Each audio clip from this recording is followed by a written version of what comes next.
The compliment is not really to me, it's the compliment to the concept and the character. Hello everybody, this is Amitabh Bachchan and I'm privileged to have Nag Ashwin here, the director of KALKI. Full privilege. And it's 8 o'clock in the morning here in Mumbai. And I've just come back at about 3 in the morning after seeing KALKI for the third time. And just cannot explain the wonder and the experience that all my friends, we watched the film again. And so I thought that there are many aspects of the film, Nagi, which a lot of people put questions to. And in my mind also, there is a lot that comes to me when I think about KALKI. Explain not just to me, but to the audience in general, how you thought of. When we spoke to Priyanka and Swapna, they said, after the last film, they waited and asked you what you're going to do next, and you said, I don't know. And almost after a year or so, you went to them and said, I have something. And after that, Priyanka was saying that after hearing it, I couldn't sleep for a couple of days. And then she rang up Swapna and said, we have to start getting to work on this. So, what went through your mind and how did you conceive this? To be very honest, sir, I thought this story would be probably one of the last films I'll ever make. Like, I thought this would be my retirement film. But yeah, and we won't let you do that. Yeah, and I had like a smaller story, maybe something that was not as ambitious as this, that I wanted to start off with, and somewhere along the way, like those few months after Mahanati, I was coming across either articles or like some sort of videos about the Chiranjeevis or about some sort of a Mahabharata connect, and I was even seeing some articles where I was seeing that maybe some production houses in Bollywood were starting to think about Mahabharata or Ramayana and all of that at that time, and I had this story, I had a germ of this story already by then, and I was like, okay, so maybe it's time to bring this out of hibernation. And I took it out and I started living with it for a few weeks, and I realized that the energy that it would probably require to bring this to life and to bring it in front of people was something that I probably had now. And I don't think, to be honest, me, Swapna or Priyanka fully knew what we were getting into when we had that first narration. That's what they also said, they suddenly realized, oh my God, we need to start working on this now if this concept and this dream has to fructify. Yeah, we started with one concept artist and we thought, we'll conceptualize the main sequences of the film, but as we kept going deeper into that rabbit hole, so to speak, we realized every single thing had to be conceptualized and every single thing had to be built, and we realized it needed an army. Yeah. You showed me a photograph of Ashwatthama, who has aged and is now fighting Bhairava. Yeah. Fighting Bhairava. And for someone to have had that kind of a visual in mind, and then to be told about the title, KALKI, and 2898 AD, and I couldn't understand that. So, maybe you could explain for the benefit of the audience. Core of the story was the first scene in a way. So 6,000 years after the death of Krishna. Which is what comes in the subtitle. Yeah. So 6,000 years have passed ever since Krishna gave the shrap to Ashwatthama. Yeah. So 6,000 years after when Krishna is said to have left his body was 3,102 BC. So to speak. So exactly that would lead up to 2898. The story of Ashwatthama happens after the 18 days of the Kurukshetra. Yeah. It happens at the very end, like after the victory, after everything. This is probably 18 days of the war for Kurukshetra. Yeah. After the 18 days of the war, this is the last thing that happens in the Mahabharata, so to speak. The most important confrontation between the Pandavas and the last Kaurava, so to speak. Yeah. So I felt that this was the ending of this story, sort of, but it's also the beginning of another story. Yes. And it doesn't finish. Like, I feel it's not finished. We just, even in the Mahabharata, for what I have read, it just is like Ashwatthama is cursed and he walks into the woods. Like, he leaves Krishna and Bhima and everybody aside and he walks into the woods. We don't know what happened to him. So that's like a starting of a story. Now I wanted to know, like, if this man is cursed and he has been witnessing this entire Kali Yuga, like, that's the most interesting thought process. Like, because he is this ultimate warrior, but he's not interfering in the events of the Kali Yuga because he has a larger purpose. So I felt that it was audacious in a way for me to attempt to think that I'm finishing something that was left in the Mahabharata, but I was like, nobody's done it yet, so let's give it a shot. Yes. But why did you think like this, that I want to know what happened after that? Because in a sense, the Mahabharata ended at the end of the war after 18 days. Krishna gives disgust to Ashwatthama, end of matter. Yeah. But you said you thought, okay, what happened after that? I had really loved this dialogue in that first scene, sir. What we did, like, after Ashwatthama says, kill me now, I'm ready. Yeah. And then Krishna says, no, death is not a punishment. And then we have a wide shot of this battlefield with hundreds and thousands of people who are dead. Yes. And that, for me, even when I was writing it, that just felt like it had a deeper meaning. It feels like, Mahabharata has killed millions of people, but Krishna right now is standing there and saying, death is not your punishment, having to live is your punishment. That just meant, like, maybe there is a whole karmic level to this whole thing. Mm-hmm. And for Ashwatthama also, I felt that anger, like, though he was very cruel in that particular moment, that anger was justified because he just felt that his father was killed very unjustly. And his father was a great warrior and he was killed in the most unjust way.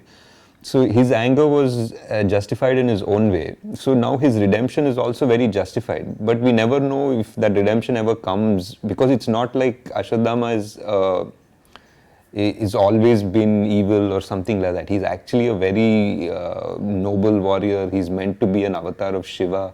People say, like, Drona prayed to Shiva to get a rupam of Shiva as his child, and that's how Ashwatthama was born. There's a beautiful, beautiful couple of pages in the Mahabharata that shows before Ashwatthama enters the Pandava camp to massacre the rest of the Pandava army. He sort of, Krishna had put out a barrier. He had put out, like, his magic in a way. He's put, like, the biggest celestial guardians around the camp, and he went back to the kingdom, and Ashwa came and he realized he can't cross those celestial guardians, and for that one time he became like a Rudra Roop, like he became Shiva. He entered one pyre and he came out like Shiva, and this Kripacharya watching this, and he became so scared, like he actually ran away from that scene because Ashwatthama was so terrible and so magnificent. So that character always intrigued me. Like, you can't have an avatar of Shiva who is the greatest, is the son of the greatest warrior, and not know how his story ended. So that was the point of evolution of the idea and thought of how to continue with this. Yeah. And he wasn't also, like, the most popular Mahabharata character, because from what we've usually exposed to in serials or books or anything, we know about the main ones. We rarely know much about Ashwatthama, but I feel he was multiple times capable of destroying the Pandava army if not for Krishna. Like, there were astras that only he could use, and only Krishna knew how to stop them. After 6,000 years. Yeah. You hear the words of Krishna saying, that when there is no water in the Ganges. And these were all very symbolic but very pertinent little things that kept coming up. How did you conceive that the futuristic world 6,000 years from now is going to be looking like this? There were a lot of things that we try to extrapolate, sir. Like, for example, there is massive drought now. There is clean air is already such a problem in so many places in China or even Delhi, for that matter, that buying air is going to become a common thing. It's actually become a common thing already. And the fact that physical currency is not going to exist has already happened. So a lot of things that when we started writing we thought were very futuristic have already happened by the time the film released. And we had to just try to understand that if there is no water and the biggest problem is fertility, I feel, like of man and of the soil. Like those are the two biggest things that will change the world. If human beings suddenly become infertile to a certain level, we just have barely 100 years before we go extinct, in a way. And if the soil stops being kind to us and it becomes dead in a way, then how much synthetic food are you going to develop, and how will that society be that lives only on synthetic food? So those are the two big things we tried to explore, though we didn't have time to really get into the details of it, but that was the thought process. During the portion when they were designing all this, were there any questions that ever arose in your mind? Multiple, sir. There were because like almost everything, because when you're trying to design a whole world with an ecosystem, with an economy, with all of that, there'll be so many contradictions. Like even just the architecture of things, there'll be like, what are your vehicles running on? Like if it's running on this, then why don't these people have access to it? And what access does the complex have? So suddenly we're designing a whole world, right from the economy to its power systems to grid to like what do people do? How are they making money? And is there a welfare system in this world? Like there's so much discussion, and after I think 5-6 days of brainstorming, we usually just stop and say, enough, let's get back to the story. I was talking to some people about Shambhala and what it was, and that is something that they said, that this Shambhala is something that is under the earth. It's there in the Buddhist thought process.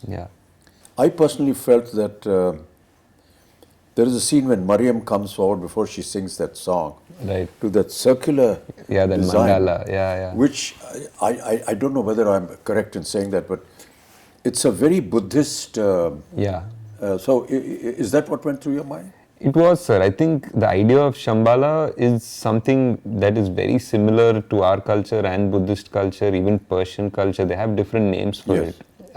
And I felt that it's very interesting that all of them have names somewhat similar also. Somebody calls it Shangri-La, somebody calls it Shambhala, and all of them say that it's a place where people are going to sort of retreat to in the Kali Yuga when, adharma becomes so much more outside, and that's where the avatar will come, the savior will come, so to speak.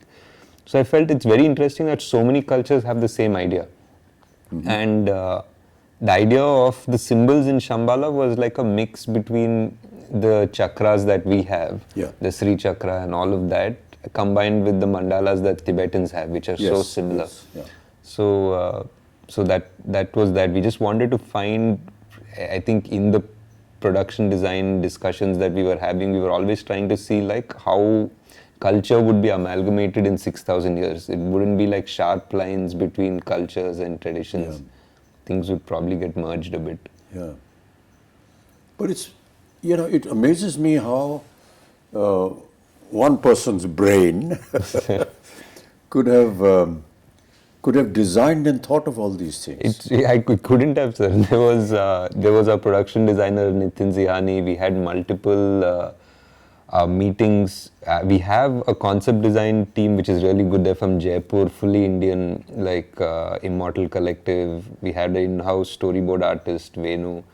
I mean, for a movie like this, I would say that we probably required a bigger team, but the team that we had was fully on board, and everyone was constantly ideating. I mean, I definitely had to okay the final aesthetic, and I would guide them and direct them the way it had to go.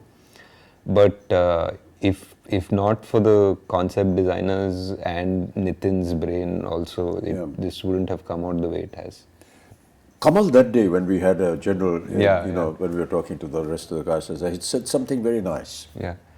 He said, a lot of the filmmakers come to me and they describe the story and they give me very efficiently made Concept storyboards. Yeah. But the point is that his opinion was that how does this storyboard actually get into practice, and what is the reality of it? It's all right to make some drawings and come, but he said that when I saw this and when I heard Nagi, I thought, gosh, it's going to be another one of those storyboard things. But then Nagi showed me some visuals which he had shot, and I believed. Yeah. And just went ahead with it. What was the idea of the complex?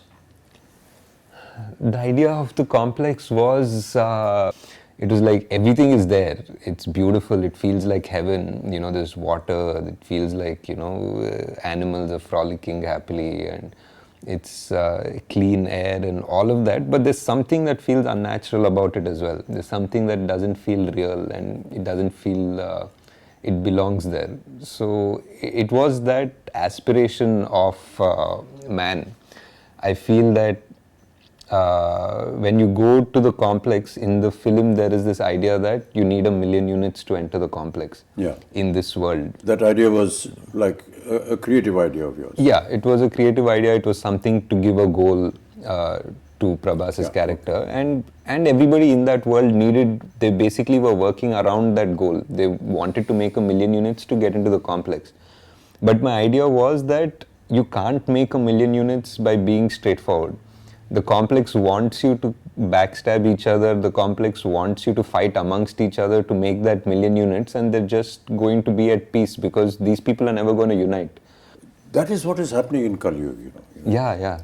This whole backstabbing and everything, everyone wants to grab and go on to the top, Correct. That famous story about all of us, we're all like cockroaches and everyone wants to go up, and reach the top of the lid of the bottle where they're in. So, you are catering to an audience, and there are many portions which, which I felt, as somebody who's been in the film industry, could understand that, okay, we are playing to the gallery. Yeah. This is Prabhas. For sure. This is a Telugu film. And Prabhas is Telugu. And you have to understand that he's massive, and he's godlike there. So many elements which a lot of people felt in the first half, because of its length and so on and so forth. At times they were not able to understand, or said, come on, let's get on with the story. But the fact is that it's like an intro to the hero of the film, but not just the hero of the film, but also the hero for the Telugu-speaking nation. And that is something that, people perhaps overlook. But we have to give it to them. At the same time, giving out to the audience, I've never lost a fight and I never will. Which are actually Krishna's words. And you've given it to Prabhas, to Bhairav. True. But the point is that for the common language that the Telugu nation that is gaga over Prabhas, it has an alternate meaning as well. Also. And that is, those are the claptraps. For, I just felt it was a wonderful amalgamation of playing to the gallery, yet not entirely submitting yourself to them. It was a tricky line, sir, for sure. That's a very thin line. I mean, I would love to go and sit in a theatre in Hyderabad and sit with this Telugu-speaking audience when they're seeing this, because they must be going wild when they see Prabhas saying this, and all the comic interludes that he has, and they had wonderful little snippets, that she comes out with, which are valid for the film, yet extremely valid for the common man. I mean, how did you think of that? Like you're saying, it's a very thin line, sir. Like, there were a few things in his intro, for example. Like, I think a new audience from Paris wouldn't make anything of it. Because there's a hologram that is glitching, it says possible rebel, 5-star bounty. Yeah. And then it just glitches just for a moment right next to Prabhas and says rebel star for like an instant. And that's a claptrap for sure. Yes, yes. And but for anybody on the outside, it doesn't make any difference. It was hard to design something like that. And there was something also where Bujji says, even I have some fans, and Bujji says, yeah, you have a rebel fan. Yeah. and again, for another audience, it doesn't make any difference because he was a rebel. We established right. that. No, that's what I felt. It was a brilliant amalgamation of playing to the gallery playing to the audience in Hyderabad, yet not moving away Yeah. from the concept of the film. Yeah. The concept of fertility, Yeah. was that a story imagination, or is there some kind of a link? It was a bit of a story imagination, sir. It felt like in the Kali Yuga, like what is the last thing that can be taken away from us is the gift of life. People's morality and this and that and everything. And the last thing that would die is the actual gift of life, like whether it is food or whether it is the chance that we procreate and make and continue our species. So just the fact that, that there was a dialogue which said that I will be born in the last womb of the Kali Yuga. So that was there in one of the earlier drafts, and it felt like that was the most dramatic way to introduce our savior. Yeah. And a lot of questions being asked is, how do you manage to perform when you don't have the props around you? Yeah. We really tried in this film to build as much as we could, sir. Like whether it was the off sector where there was desert and the truck and everything, or Shambhala, the bridge. We tried our best to give as much, but yeah, there were definitely sequences where it was just a blue screen. And Yeah. We all know that, Indian cinema works on poetic justice. yeah. And I keep quoting this from my father, who used to watch a film during his last days every evening, and I was asked to ask him, what is there in watching a film? So he used to say that, I get to see poetic justice in 3 hours. So during the length of the film, at the end of the film, there's poetic justice. To bring that kind of poetic justice Yeah. in Kalki, in the Mahabharata, is it going to be factual? Is it not? I mean, this we will discover in part 2.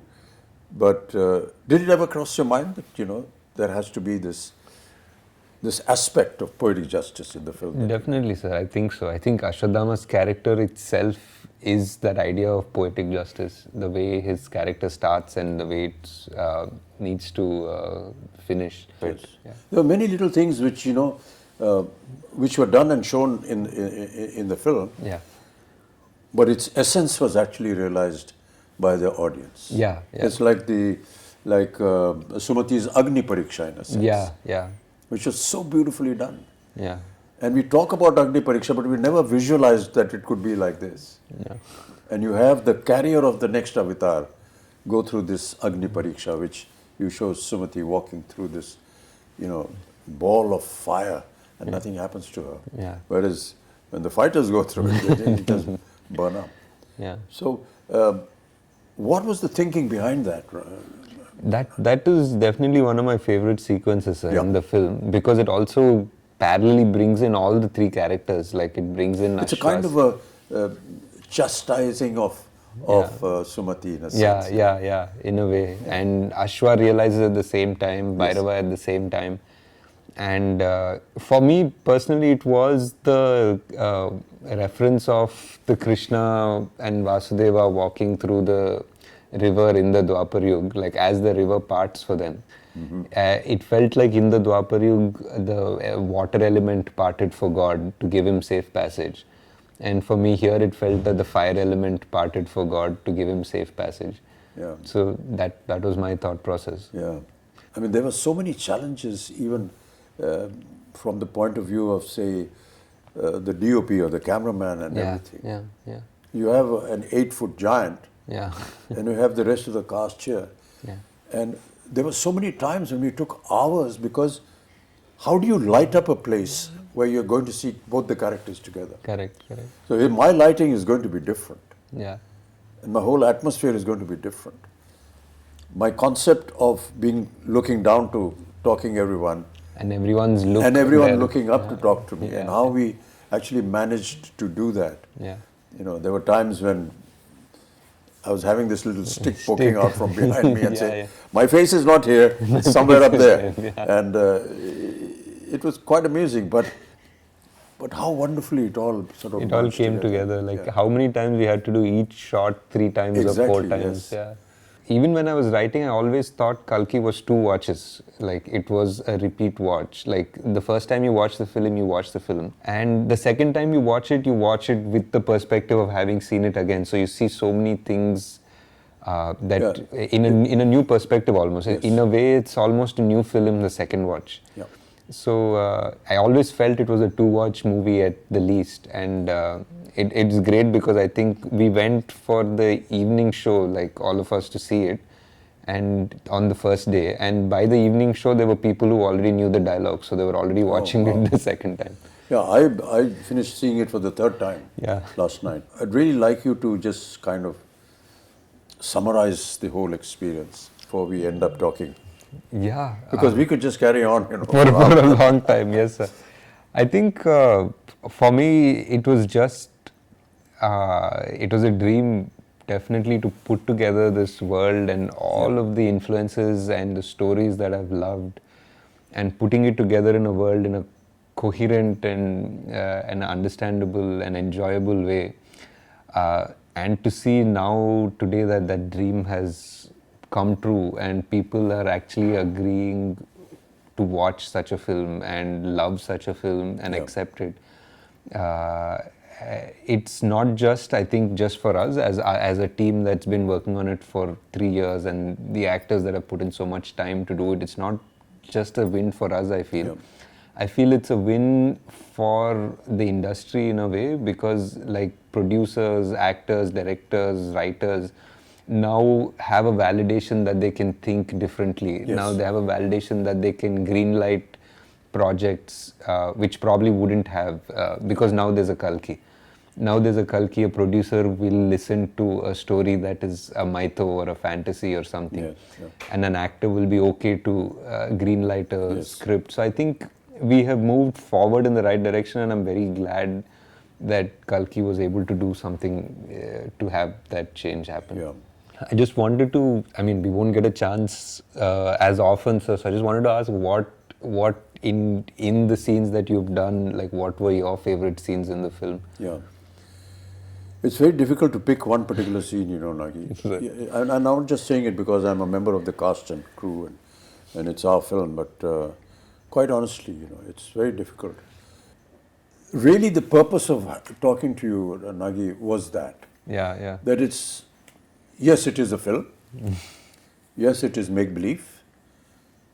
But it's make-believe. It's the belief that we want you to go and see, because it's been made with belief. And that belief is what is the strongest point that I feel in the film. And each time I see it, it's that belief.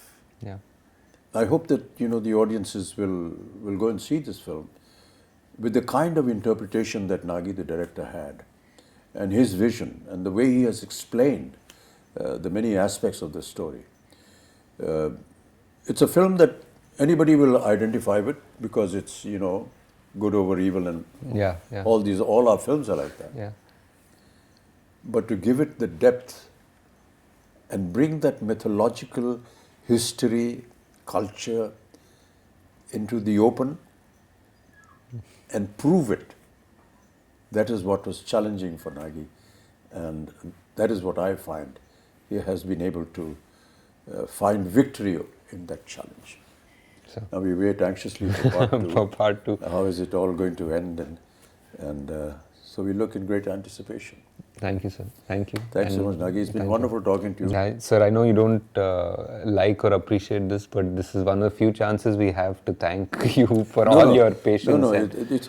You know, And the whole country, sir, like whoever I speak to, Yeah. I know you've heard this already so many times, but it's just such a pleasure to see you in that avatar, in that role. Yeah. And so many people, I did a bunch of interviews yesterday and everybody just said, thank you for giving us this Amitabh yeah, Bachchan. it's a a huge fan thing. fallacy, actually. I don't believe I know it. you don't like any of No, it, it's, sir. it's not a case of liking. I just feel that the compliment is not really to me, it's the compliment to the concept and the character. And Also. that speaks volumes about the film. It's not a personal, you know, okay, I like this star, Yeah. and he was good and he acted very well and so on and so forth.